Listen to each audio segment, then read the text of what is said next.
Hello, Bhamati ma'am. Good to meet you. Hello, Malini ma'am. Good to see you. Hi, And Malini. Hello, everyone. Hi, Malini. hello, everybody.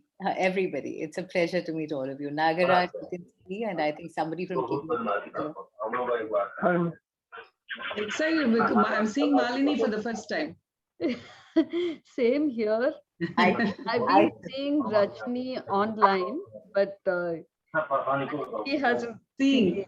Yeah. Yes. I've never seen her. I called her up to say what a pleasure it is to finally see her.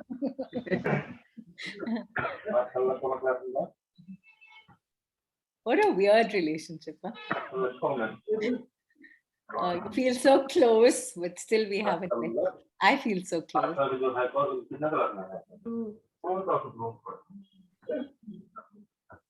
So yesterday I went to see a classmate of mine after 45 years.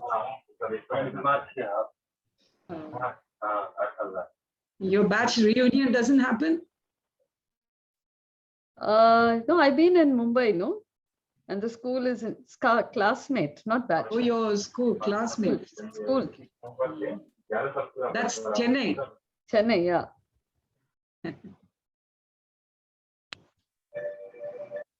I just discovered Malini is hardly 5 kilometers, 6 kilometers from my house. Yes. As a crow flies, probably less. Yeah, absolutely.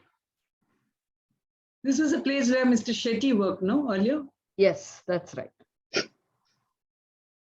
We'll start more. Yes, please, sir. Please. Yes. Welcome, students, aspirants. Women have lots of obstacles to cross in her personal and public life. She has to struggle hard to get recognition for herself. There are only few women who struggle and break out of their chain. There are still very few women who struggle hard for others in order to uplift them. Those are the women of opportunity. We have such three extraordinary women who carved very beautiful life for many with opportunity. They faced the odds and remained steadfast to serve the society. KingMakers is proud to welcome such great, successful, and noble hearts to this session. This session in KingMakers virtually will help aspirants to understand the purpose of their ambition and the opportunity behold upon them to develop the society around them.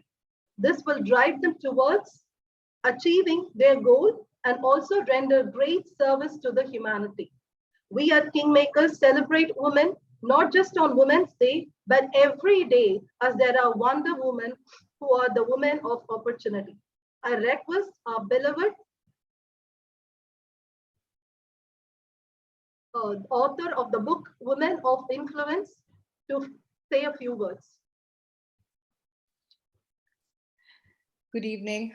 Thank you so much for inviting me and my two beautiful, wonderful, amazing protagonists of my book. Pleasure to meet both you, Bhamati ma'am and Malini ma'am. Thank you. It's a pleasure to be at the KingMakers IAS Academy. I am told by Bhamati ma'am, who actually comes and takes lessons here sometimes, that there are a large number of young girls who are aspiring to be IAS officers and who are part of this academy. So many that she kind of says it should be a Queen Makers Academy and not a King Makers Academy. I wish all of you, in fact, I'm going to take this a little away from what was said about definitely women need to be supported to come forward and encouraged and inspired. And here are these wonderful two inspiring women, part of my other 10 inspiring women in this book, who I hope will inspire you. But there is one thing I want to say right at the beginning. An IAS officer, ladies and gentlemen, is an IAS officer first.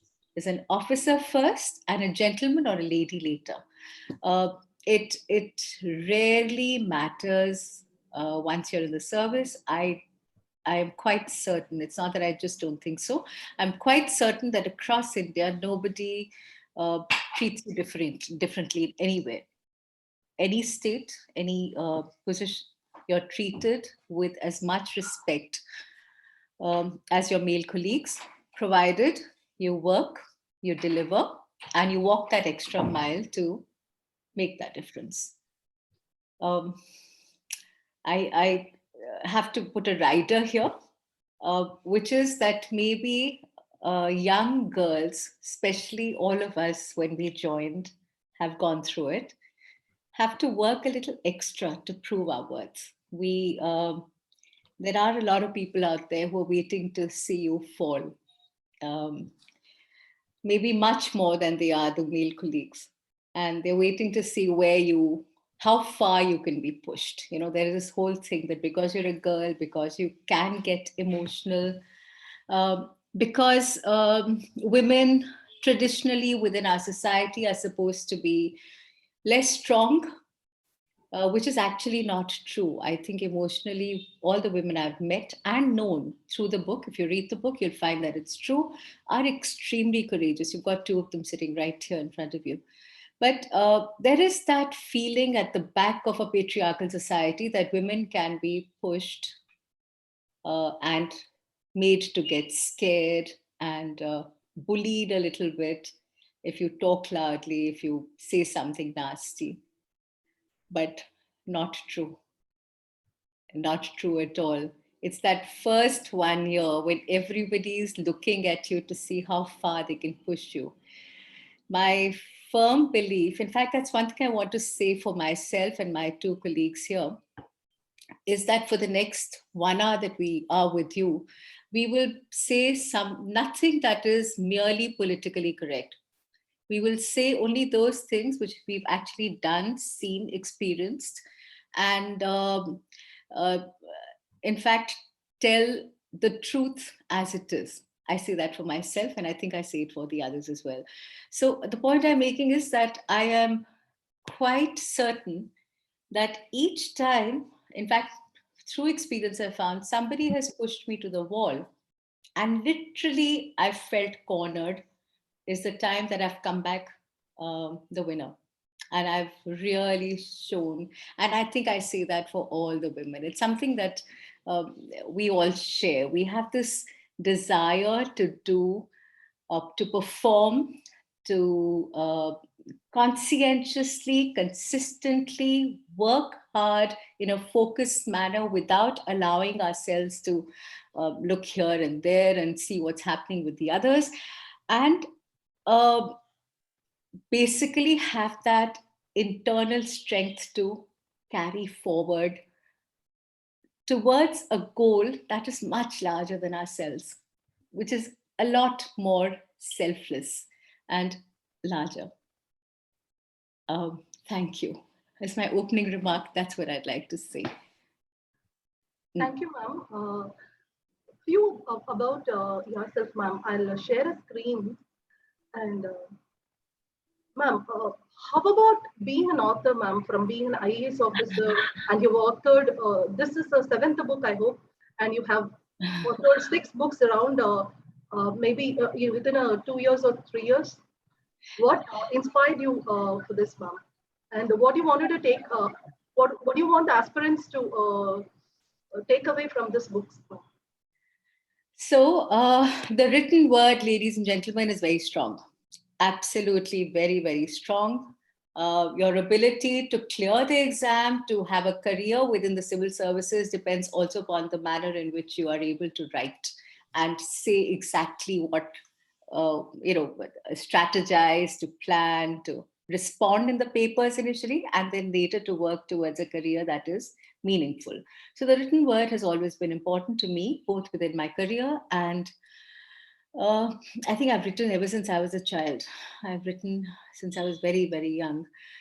These books that she's actually, thank you for bringing them out and putting them together like this. I don't think I would have ever been able to do that. I want to take a snapshot of this some more time. But these books are of 3 genres. I think I started publishing. The first book came out in 2012, possibly, but they've been in my mind forever, and I've just generally thought of writing, but somehow, you never got down to it. And you had this silly notion that, you have too much to do and you don't have enough time to sit down and write, which is not true. So Kamadhenu, as I see it here, and Are You Prepared for a Disaster? These are two books. And there's another one which is not here. It's called Tools of Monitoring, which is possibly the seventh one. So this is actually the eighth one. These three books were about my work. And books related to my work required a lot of discipline. So I am a morning person. I wake up every morning, and that's the time that my mind works the best. I strategize, then I plan, then I write, I would spend about 2 hours every single day, and write about the book that I was working on at that point of time. So, for instance, Are You Prepared for a Disaster, which is a book that I wrote when I was in MHA, took about 9.5 odd months, but consistent daily 2 hours a day research and writing.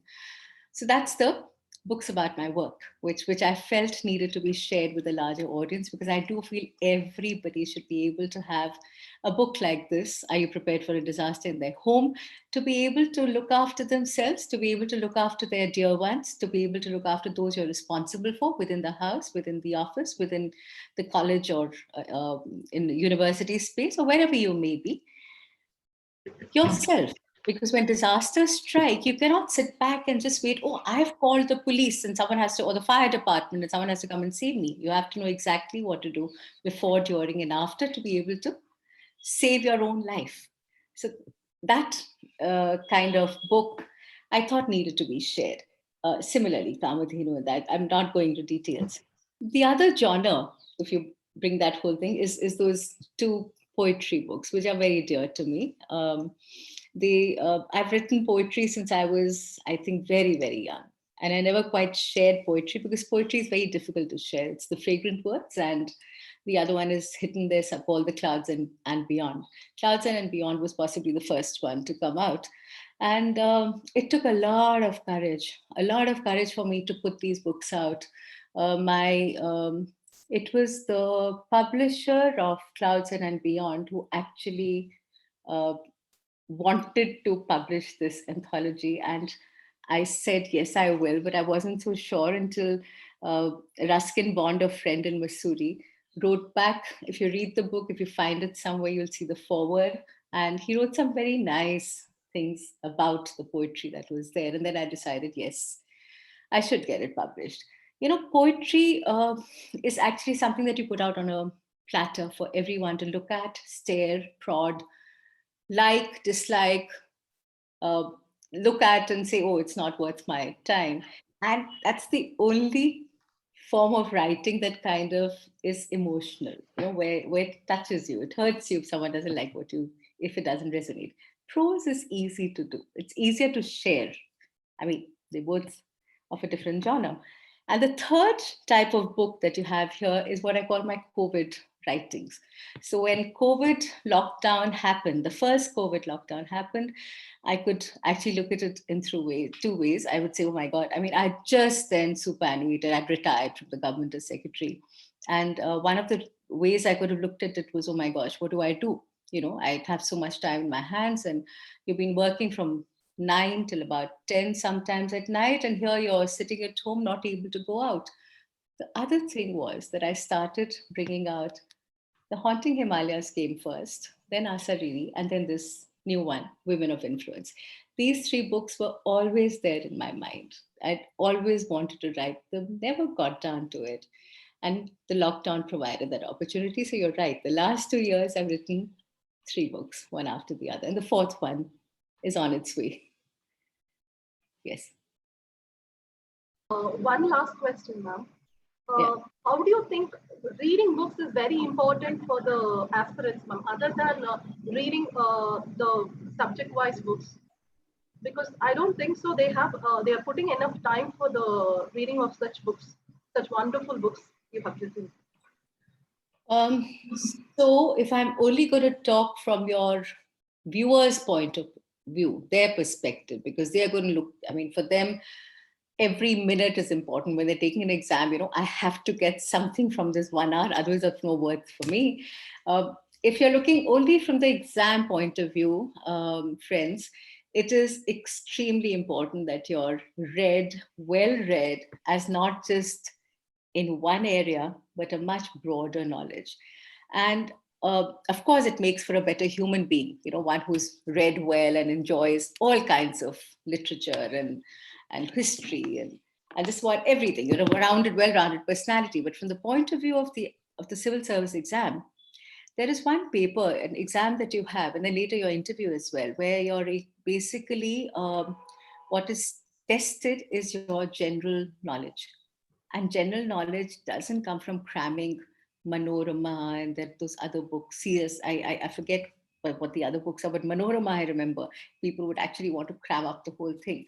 And it comes from reading a newspaper every single day, a good newspaper. You have a very good one called Hindu in Chennai, and you have maybe some good financial paper that you should be reading to understand the economics, and some world, what's happening around the world through magazines that that are available online as well, like The Time, The Life, whatever that you think interests you, Newsweek, The Economist.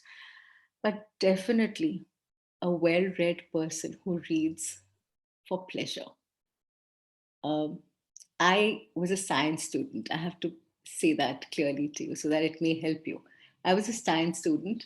Wanting to actually go do a Rhodes Scholarship was also something that I'd got around the same time that I topped the IAS that same year. In chemistry, organic chemistry was my subject of choice. But because I read, those days we had to take 2 subjects. So the other subject I took was psychology. I had no idea what psychology was about.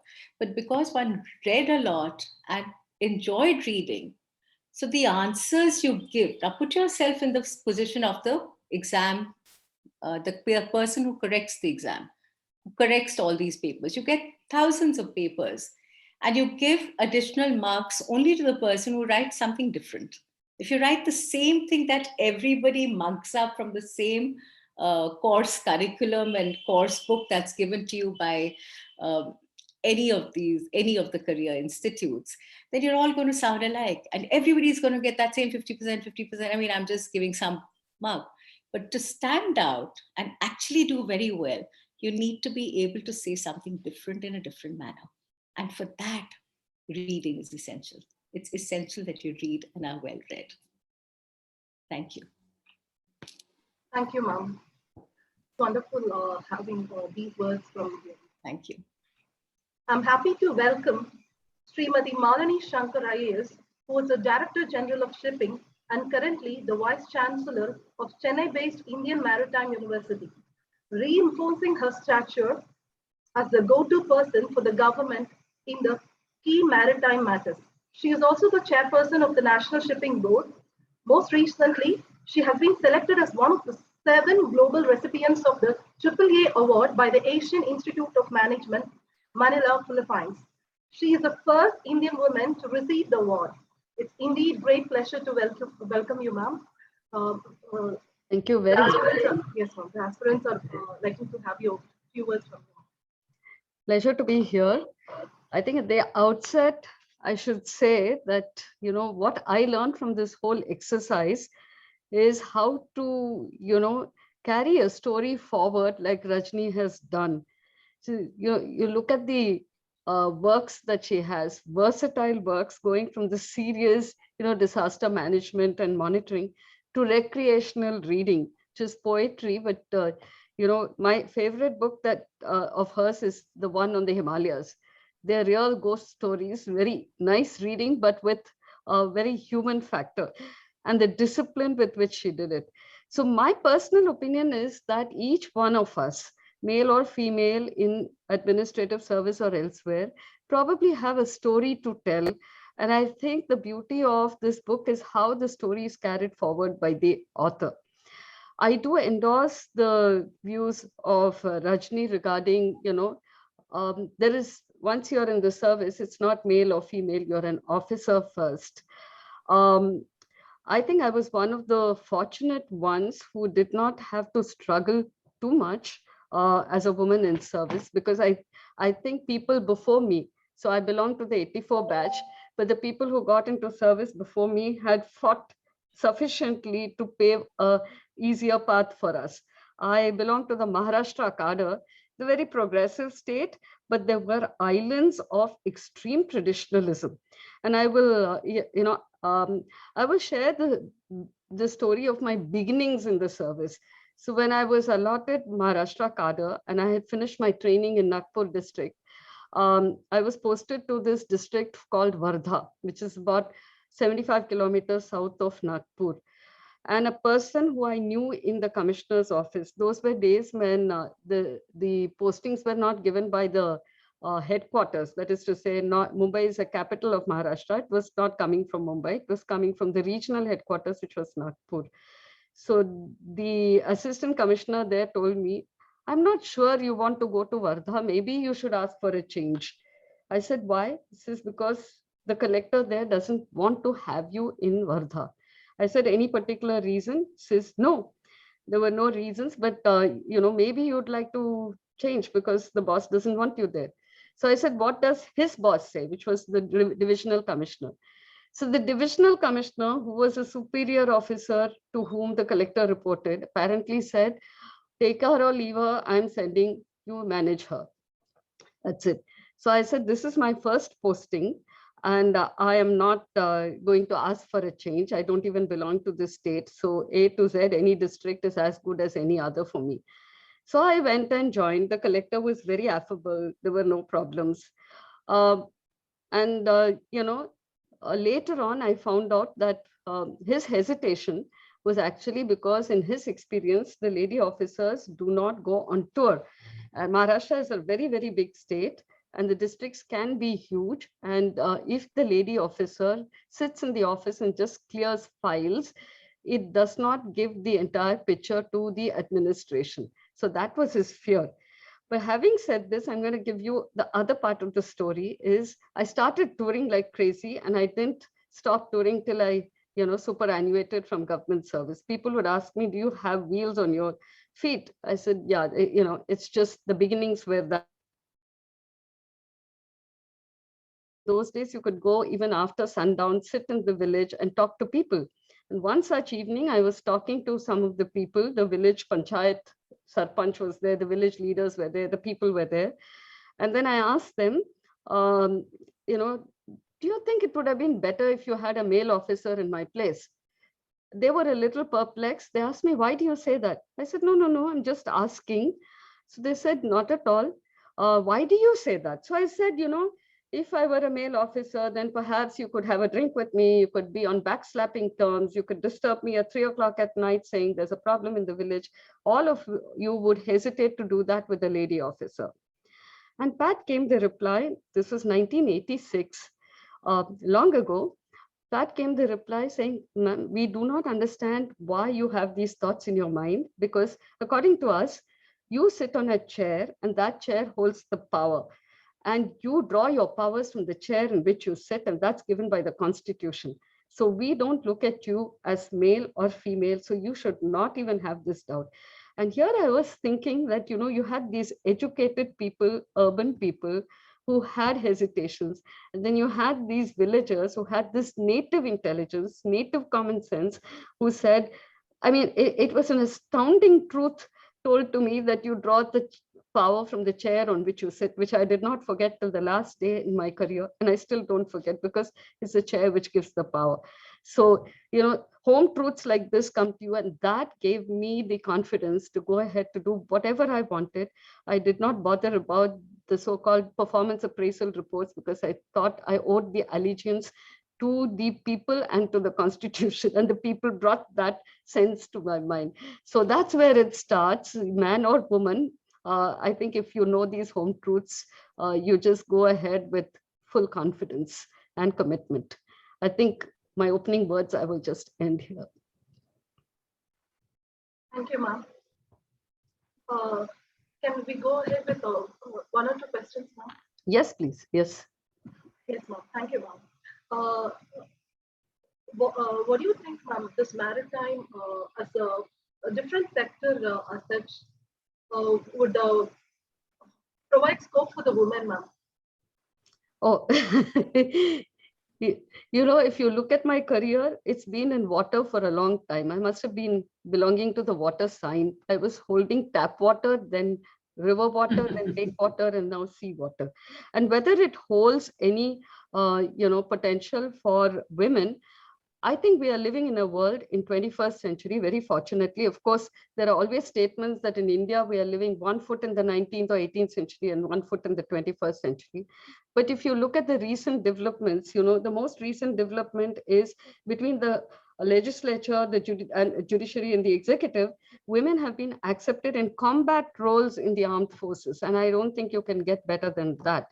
I think there is opportunity for women. Even today, I was just reading an article where a lady who had entered the maritime sector, she went on to become chief engineer, and she's been handpicked and selected to head the private sector. Maersk.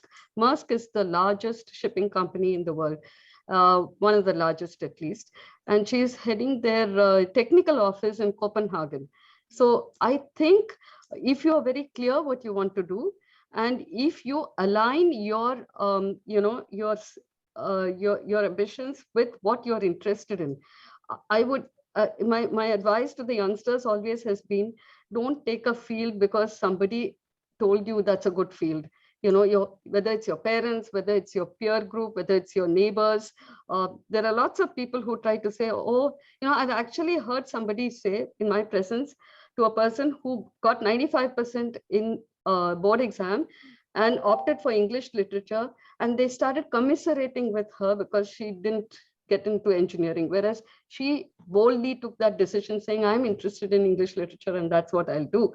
So I think that if you look at Rajni, she shifted from chemistry to administrative services. I was doing my PhD in chemistry when I decided to take the administrative services. So you have to ask yourself what you like and where you'll be happy, what your strengths are. What's the use of being in chemistry if I'm not going to be a world-class or ace researcher?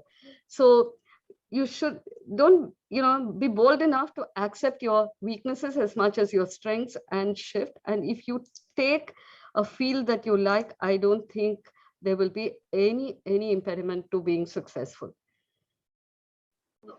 There are difficulties. This maritime sector being very men dominated, the women may have a problem in understanding the situations underground, and the men may not fully establish what is the problem around. How do you think women can make a mark in such a sector where there is lots of technicality, and because you are a generalist and chemistry student, ma'am, how about you went with knowing the sector itself, ma'am? See, one thing is, if you're in the IAS, you move from ministry to ministry or department to department, that you hardly, maximum you have is 2 months to understand the intricacies and the dynamics of the sector.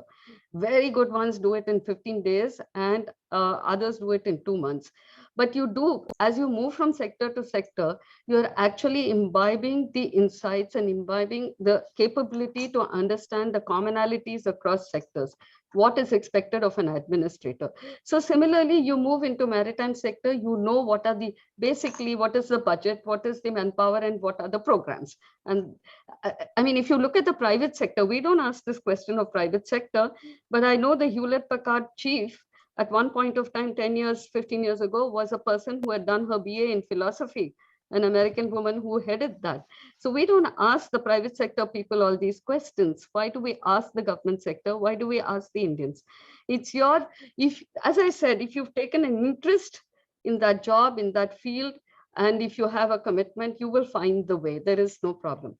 But if you ask me about the people who've gone to the other side, the technical side, they tell me that, the ones who are working as engineers and captains, they say the key to becoming successful and getting the respect of your colleagues, men and women, and your superiors is to be truly capable and professional. And that's it. But from the administrator side, I think the same thing, your grasp of the subject and ability to communicate and, being a good administrator, you will gain the respect. And people are doing it, maritime is one field, but they've done it in other fields also. We've cracked the ceiling in, look at the engineering colleges, the number of female engineering students during my student days was just minuscule. And now you have 30-40% and perhaps more. So it's I think it's your interest, your commitment, your capability. Thank you, ma'am. Thank you for the great words and your time, ma'am. Thank you. I'm also happy to welcome. Hi, can I just take a minute before you go Yes, forward? ma'am. Yes, ma'am. And you know why? Because you've been asking generic questions. So Malini has not had the opportunity to say what a brilliant person she is. And I don't know how many of you are going to read this book, but I want to read just one excerpt that will make you understand this whole thing about women and men. It just doesn't matter. Well, this particular book talks about Malini in a district called Chandrapur, where she was the CEO of the Zilla Parishad. And may I just read a small part of it?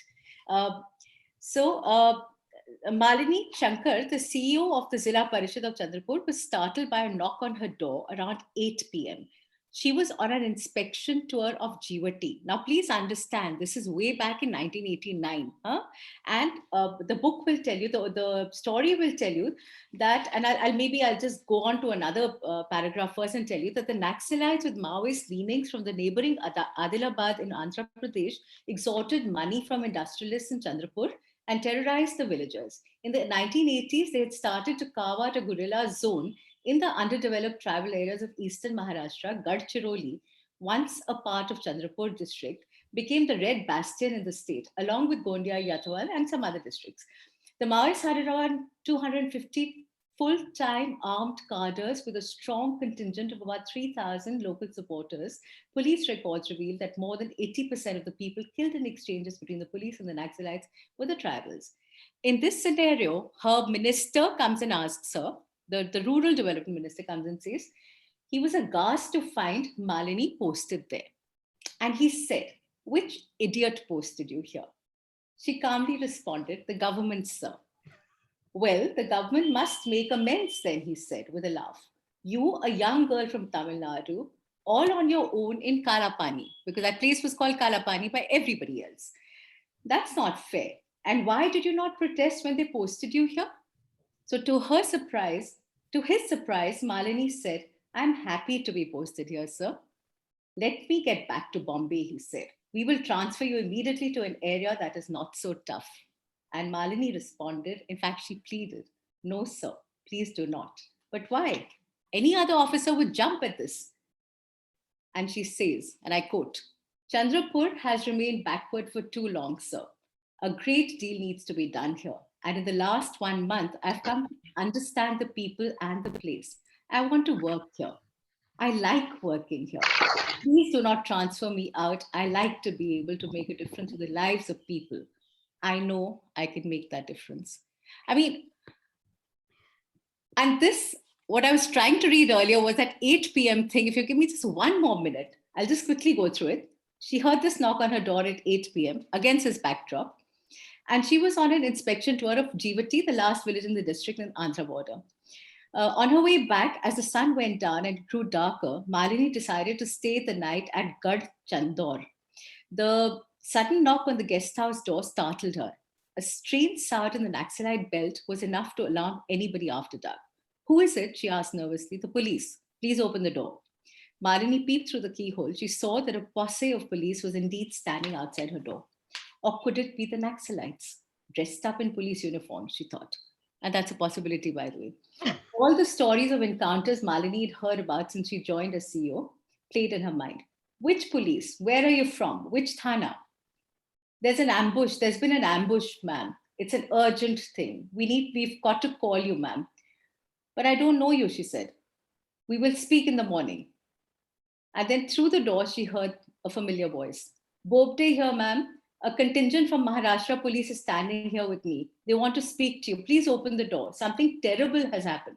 Malini recognized the voice of her faithful driver, Milind Bobde. She peeped through the keyhole to make sure that it was really him before she unlatched the door. Bobde walked in with an inspector. 6 other men stood outside the door, crowding the entrance. "Madam, the jeep carrying your escort party," now this is her escort party, "was ambushed on its way to Gad Chandur." That's where she is. Okay. They tried to return the fire, but were outnumbered by the Naxalites. 5 of the 6 men died before we reached the spot. We found only 1 man still breathing. We brought him here to the healthcare center, but he's not in a good state. He may not even last the night. Would you please record his dying declaration? After this episode, 1 month later, she said, I don't want to go back to the minister. How many people do it? And if this is not a winner, who is? May I clap for you, Malini ma'am? Thank you. Thank you, Rajni, for that excerpt. I remember that, the instructions were you could not tour in the district without a, group of those days it was Maruti Gypsy with 6 policemen carrying Sten guns. And the challenge was, how do you do your development work with Sten guns standing around you? So I would make negotiations with them saying, I'll go ahead, give me half an hour. And while doing all this, my parents were aware that, I was working in such a district, but I did not tell my parents-in-law that this was happening, because they would have got shocked. They would have said, I think it's high time you move out of that place. But it turns out that, that stint in Chandrapur, the ability to just face these challenges and actually get work done is what made me a confident person and an officer. And there was no looking back after that. So like she says, these kind of challenging situations is what, helps you to chisel your own future. And having said that, I'm just going to say one more thing before you introduce Bhamati ma'am. All these 9 or 10 women are as modest as Malini ma'am. I met her for the first time, by the way. I'm saying this in front of 10 million people. Love you. I love the story. I lived it. I could actually feel. And like I think Sagita was on the chat who just said goosebumps. It still gives me goosebumps, by the way. Bhamati ma'am, similarly. Wow. So the one thing great about these women were they did tremendous work, but none of them want to go out and say, I did it. Look at me. I'm a great person. I'm brilliant. So if I had not intervened and read this, none of you would have possibly, because you're all preparing for the IAS, but you haven't read the book. Please read it. You'll find a lot more out there which will inspire you. Bhamati ma'am worked in an area where nobody works. People fail to go to a brothel and work with young girls who are trafficked. All her life, she made it a mission. And I think just for that, the fact that she continues to think about it so sensitively, advocate it, strategize, plan, look after their welfare, deserves a big applause. Bhamati ma'am, over to you. Ma'am, actually, this Thanks. virtual event stops me from getting all this standing ovation for all these, you and the 2 extraordinary women who are here. It should be conducted offline, ma'am. So I'm introducing Bhamati ma'am. So she has been the pillar of KingMakers IAS Academy, nurturing our aspirants in their personality test development program throughout. She was retired as Secretary to the Government of India and is a former member of the Central Administrative Tribunal, Chennai branch. Her service to the migrants from Bihar, even today, shows her dedication. She was brought throughout her career. She is known for her outreach and triggering the current government officials to eradicate any difficulties such people have. Thank you, ma'am, for being here. And the fora is open for you to give your great insights. Good evening to one and all. Dear Rajni, Malini, Madhavi, Vivek, he was there, he's no more, not here now. This is a very, happy meeting because the Kingmakers are meeting with the Queen Maker.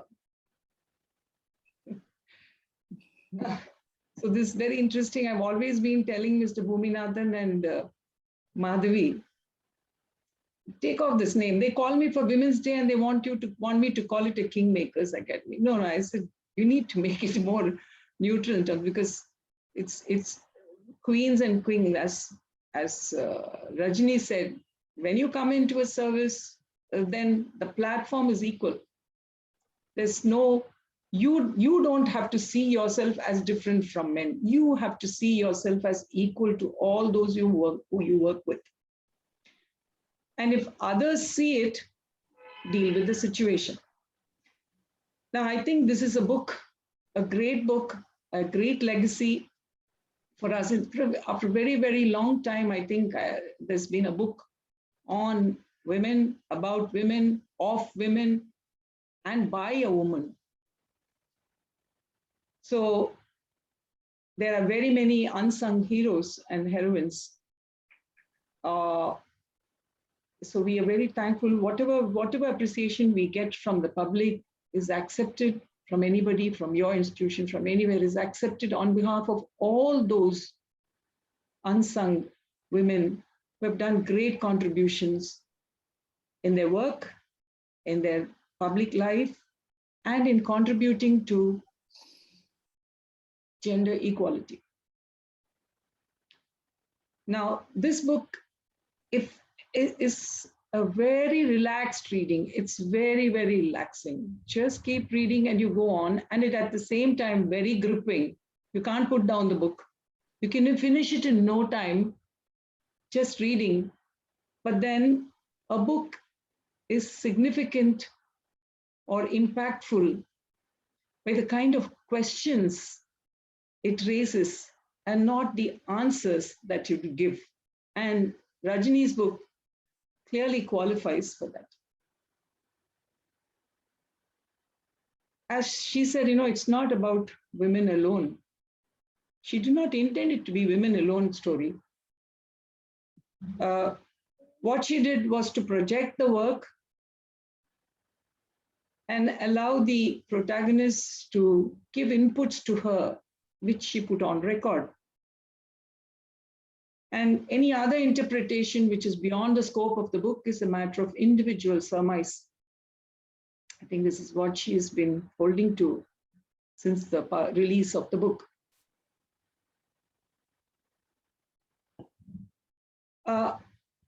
It is, when we read this book, however, find a lot of instances. I think Rajini read out the portion on Malini, the finance minister's conversation with us, something that I wanted to refer, and Rajini read about it. What Otima did when she asked these women to put out their parda was actually unveiling of patriarchy. It's an unveiling of patriarchy. Imagine, it was a sacrilege at that point to have done that. She even got her peon out of the room when she asked these women to, remove the parda. And many of them found their support, their mentor, in either their husbands or their fathers. Malini's case is a very classic example where, her father was constantly motivating her. And when she went through all those difficulties, it was her father who said, no, accept it. This is the situation. Take it as it goes. So with the Kanuni Bibi, Nikita, and myself, and I've not come out in the book in that way, but then it is actually a celebration. And many of these women found very good support in, even their drivers. Anjali has talked a lot about the drivers who gave them so much advice in the thick of the situations, and Malini has also referred to, I think his name is Beer. Malini, his name is Beer. Your driver. We can't hear you, you're muted. Sorry, Bobde. Bobde. Okay, wonderful.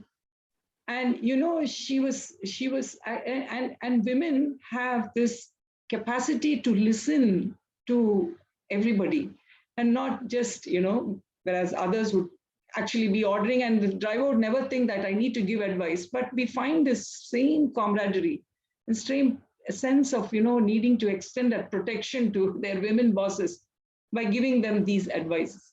So it is, in a sense, some of these instances, gleanings, these are just gleanings from passing mention that Rajini has made, which tells you that these people did come from a position of relative non-influence to be called eventually as women of influence. What changed them? What were the pathways that stood before them? How did they cross it to become women of influence. I mean, I didn't know I was a woman of influence till Rajni declared this book that I was a woman of influence. Well, and when she asked me about what work did you get, I was all over the place. I did not know which one. Oh, I said, I did this. And then finally, I think it was like a Swayamvara for her, and she chose what she wanted to be called the, what was something wonderful that was done by me, or I don't know about others, but this is what happened with me. Show the gallery, Madhavi, because it's, can you show the gallery? Then I can see the people I'm talking to.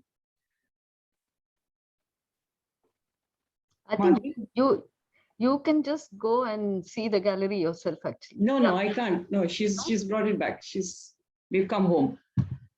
So, but I do want to share some very piquant situations and some very, very interesting episodes in life, because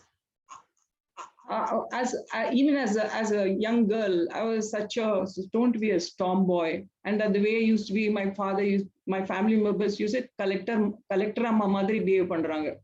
In Tamil, that means she behaves like collector amma, leg one, leg over the other, all that. So I really had no problems whatsoever, as Malini said, no problems whatsoever in dealing with this bureaucracy, which is inherently and inevitably patriarchal, no doubt about that.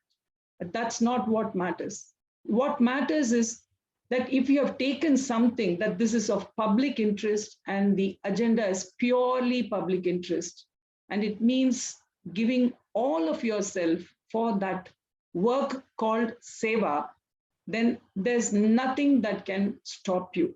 This is the service. This is the service for such attitudes.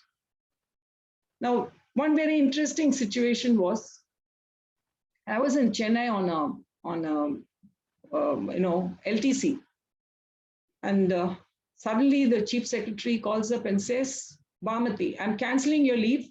Both of you get back to Bihar. You are DM of Munger and your husband is going to be SP of Munger. My husband is a police officer. He's from the 78 batch. I'm from the 79 batch. I said, my jaw dropped. I said, oh, and those days we had only had phones. The jaw dropping was only witnessed by those around me at that time. And I said, oh my God, who look after my two children? That was the first thing that came to me. And then I said, oh, Munger. You might have all heard about Mungeri Lal, Sapna and all that. No, that's not that Sapna kind of thing that I'm talking about. So filled with carnages and killings, Kurmi Yadavs on the Diara, all kinds of communal incidents. Then you have drought, you have flood, you have everything in that district. To span about 300. One day if you started, you will be traveling 300 kilometers to cover the district. That was the kind of, but then we decided to, okay, joined. And things were going okay, because there was, as we had worked a lot, together, even as ASP and SDM, we were posted together. And it was big news, but then we avoided the media. We never talked about, because we know what's going to happen. Anyway, it worked well. The district law and order situation was perfect. There was perfect marriage between the police and the magistracy, as with the DM and the SP. And wherever I went, we would go together. Says, oh, I didn't need a security. My husband was there. I didn't need a personal security guard. So we used to move together. And then he said, okay, we need a police station on this Diara region. The Diara region did not have the Ganges was in full flow. There's no police station. Anything would happen. So people have to come from the mainland, cross the river, and then go and deal with the situation, by which time, people have been killed or whatever damage has to be done has been done. So, he said, we need a police station. How do we get a police station there? You have these tillas in the river belt, these in the river. And when the river is, flowing less, then you get these high vantage points.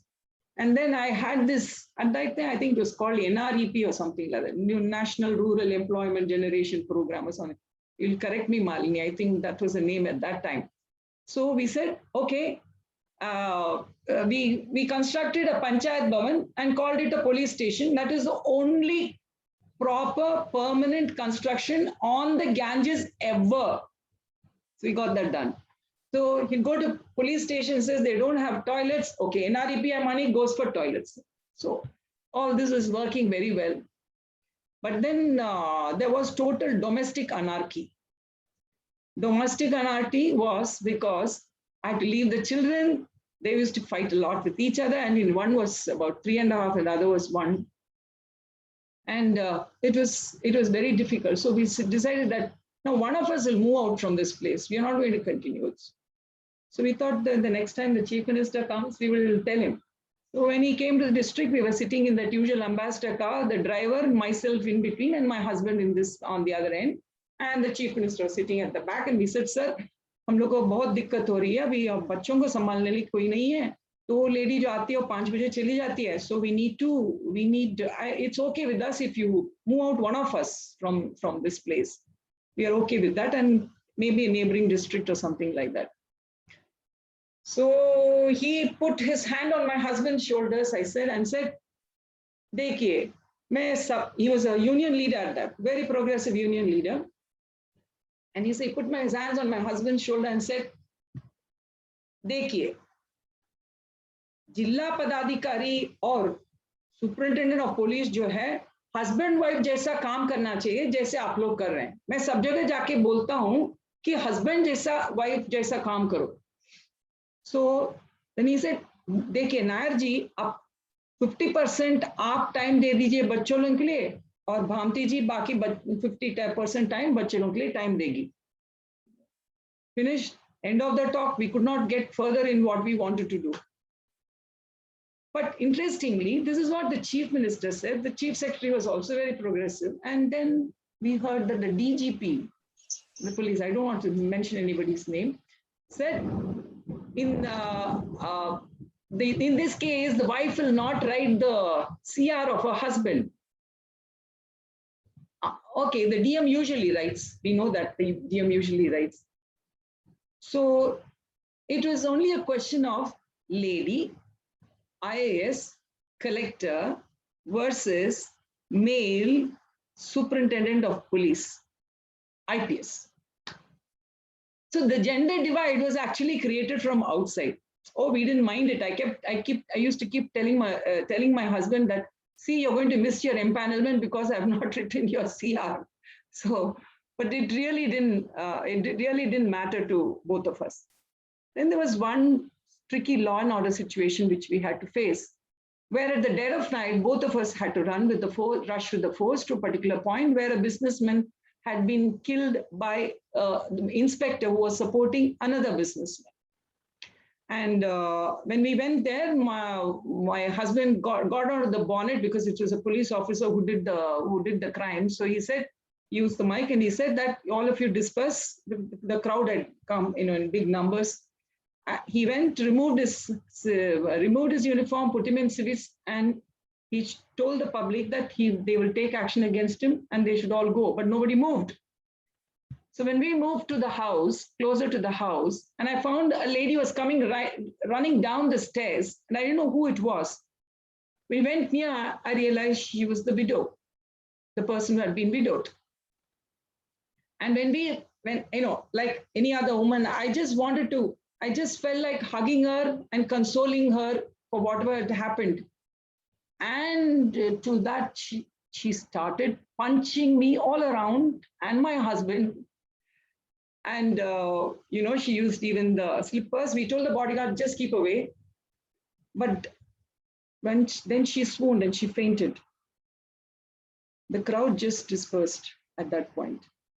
Just by taking that brunt together, the crowd dispersed and the law and order situation came under control and the rest of the formalities were taken.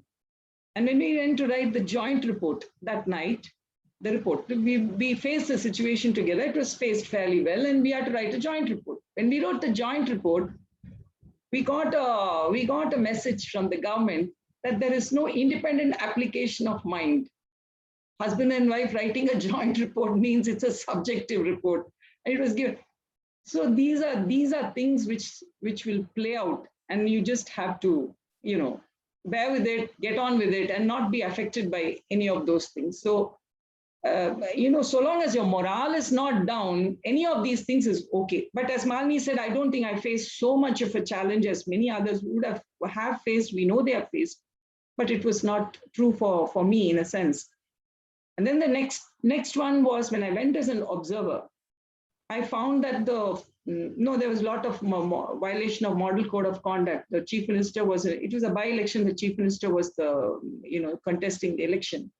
And there was a guy who came as a finance observer who was literally a nuisance for me in a strictly a gender sense. So when I went to meet Mr. Seshan between the first two visits, I said, how do I deal with this guy? One was the violation of model code of conduct. The other was this nuisance on the basis of gender.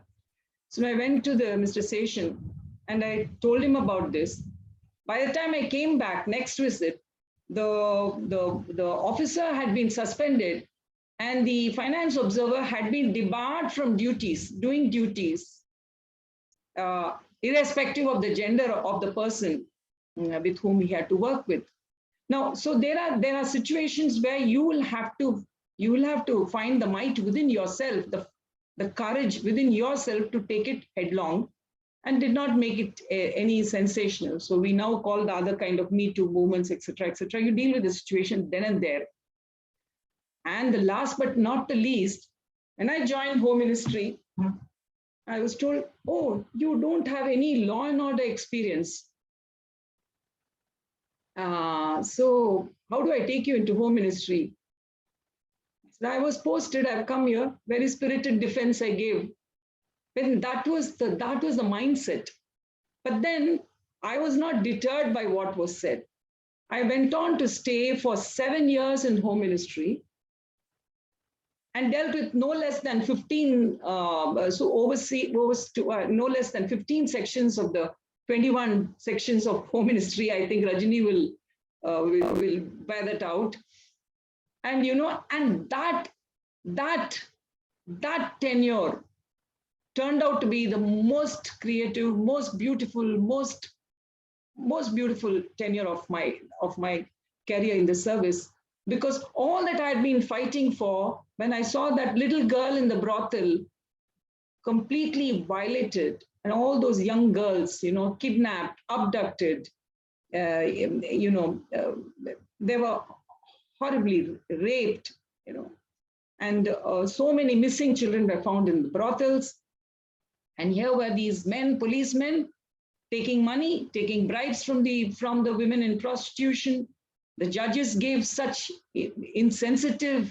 horrendous judgments. The police were, backing the traffickers. So all that came to fruition when I came into the Home Ministry to fight this whole thing. It became a kind of a national movement. So originally it was Women and Child Development Response, as ministry was responsible for in the allocation of business rules, but then the Home Ministry took over. And all that I experienced in 1995, that seeing that girl in the brothel, that fire had not burned down. It remained like a dormant volcano, and it erupted in Home Ministry. And I could take forward this movement until today. I have not backed out of this work. I am still supporting, with the help of the trust that I've set up, to support victims and survivors in this area. So I think this book has a lot for sociologists, psychologists, political science, public administration. It's multidisciplinary. The questions that would generally come up in anybody's mind is, were they women of influence to become women of influence? I think we all moved from relative non-influence from the point of view of gender in some sense, not all, to become women of influence, to be able to take men and women equally in our stride, built the best of partnerships. Mr. Pillai, G.K. Pillai, my Home Secretary, was the man who really pushed me into this work on human trafficking. Even the first secretary who questioned me whether I had a right to be in the Home Ministry was the man who backed me up like anything till the end of my. I'd seen 4 home secretaries and 3 ministers. I had no problems whatsoever. So we're very thankful for all those partnerships in each of our tenures with men with whom we worked, came to understanding, but wherever we felt that we need to speak out, we spoke out, and we were respected for speaking out. I think that is what is required. And that is the role model that we should be seen. That is the change agent that we should be seen as. So this is what I wanted to tell you. I think this book must find its place in the university libraries and colleges. Very particularly, I think Rajni, we should move on that track, because this is something, IAS aspirants reading it is something that, when they come into any academy, they will definitely have this book. It's all over in the internet. Anything you talk about women, gender, it's only Rajini, and so it's all now, it's in fullness there. But then where we need to move is to get this into the curriculum and the reading syllabus of those who are studying in colleges, because that's where this book is going to make much more sense. And the scalable significance of the work that you have done will definitely be experienced in those academic institutions, because more and more enlightened, learned people will come into service, not to talk just about inequality, but to fight for equality and contribute to gender equality in the society that we live in. Thank you so much. Thank you, ma'am. It's a great pleasure. You have covered it all, ma'am. You have given a great message for the aspirants. Thank you, ma'am. Thank you. Madhuri, 1 second. Madhuri, exactly 1 minute. And by the watch, I'll go by the watch. Yes, 1.5 minutes. I cannot let this go, because you've all heard the fire. You've all heard what she's done. And you've also seen the courage that's there, the conviction in her voice. I have to tell you where it started and why I picked up this story. In fact, I have to tell you why I picked up all the stories. Somebody asked me, are these the 10 best women in the IAS? And I said, no. I said, I have no way of judging that. These are the 10 stories which resonated with me, because I thought that if I were in that position, I would love to do what they did. I hope I have the ability, the sensitivity, and the courage to do it, but I would really like to do what you did. And I want to read from the book. And I quote, the chapter is called Of Sensitive Sensibilities. And it starts with a little quote that says, treat me not like merchandise. I belong to none, and my body is mine. Oh my goodness, this little one can't be more than 9 or 10. God alone knows how long she's been there. How did she come? And why on earth is she here? Bhamati saw the girl with large, bewildered eyes peeping at her from behind a door, a child who should have been at school and not in a brothel. A strong-willed officer, Bhamati could not help but be moved by her plight. The eyes of the little girl, which hid so many dark and painful stories, continued to haunt Bhamati for many days. A compassionate yet tough person, she possessed both sensitivity and courage necessary to help change the lives of the unfortunate women who lived there and many dreaded to tread in the brothels of India.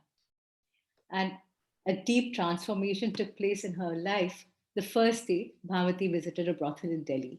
She was both shocked and depressed at what she saw.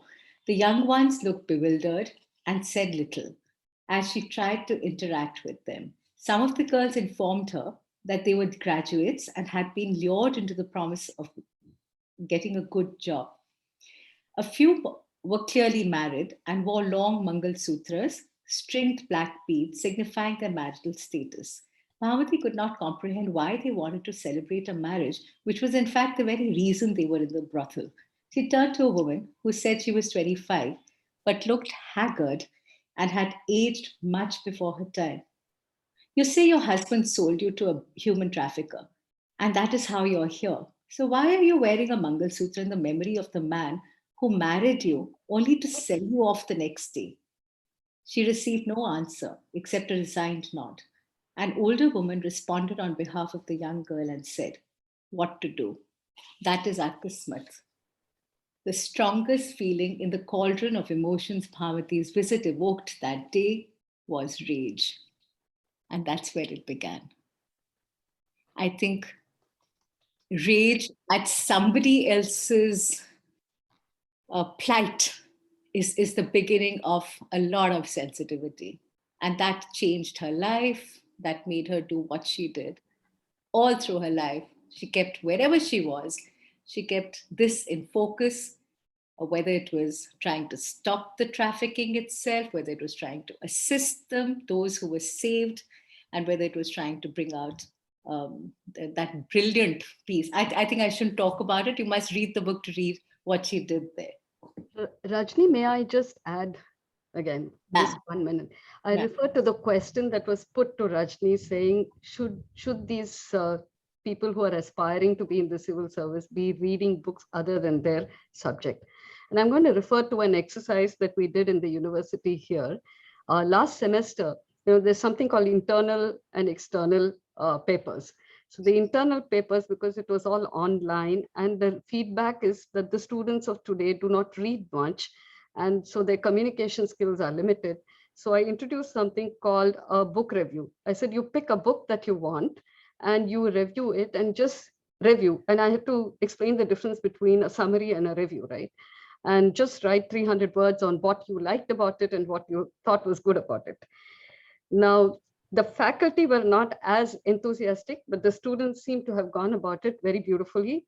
And I had 10 students' feedback come to me. And I'm going to share 2 or 3 of those to see, to actually, I'm sharing this to expand on the advice that you should read. You should read all books, and you should especially read these Rajni's, this book, Women of Influence, as well as the other books. One of them said, this is the first time I've read a book and it's changing my life.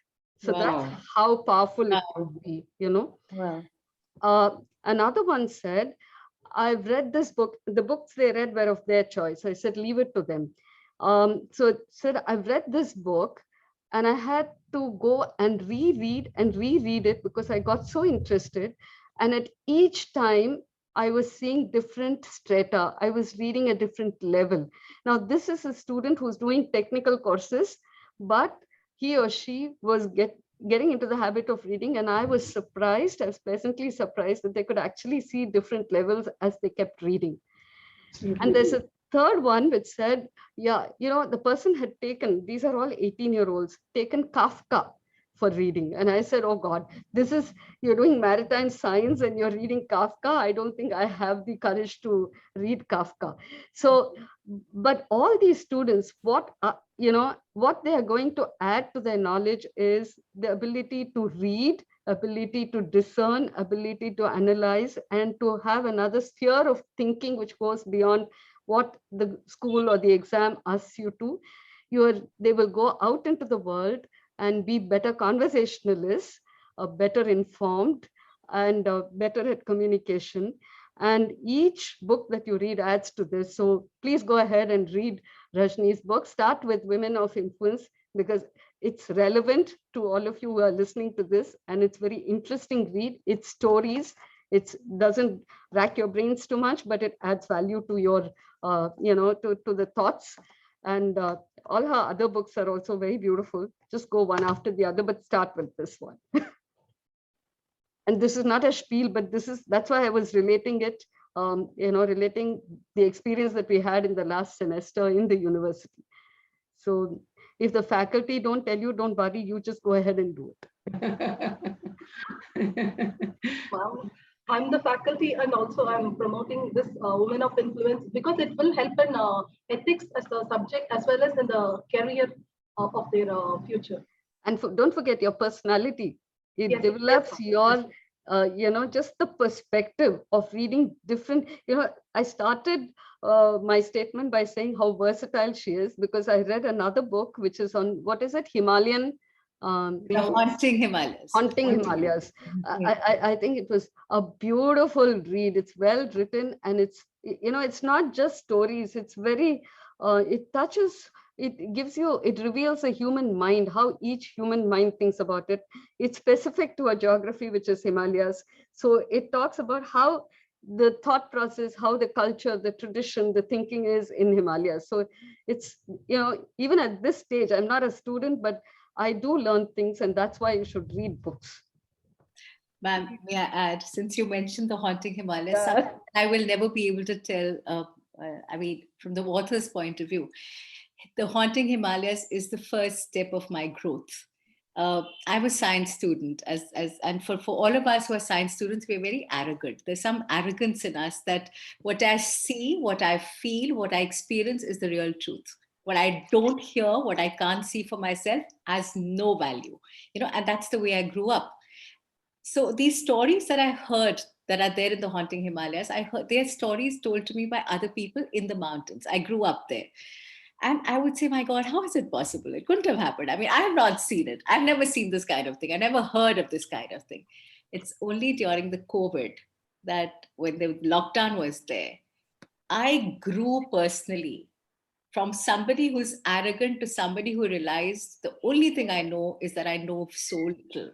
There is a whole realm out there that I know nothing about. And the Haunting Himalayas is about that realm. It's about somebody else's truth. And you need to recognize somebody else's truth. Namaskar.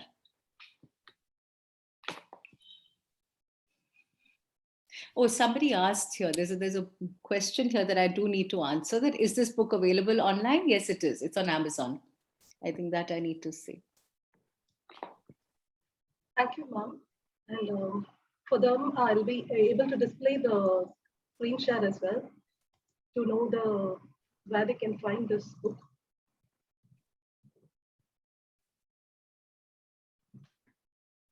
So this is the link of the Amazon. So hope I'll also share with the students Telegram group as well.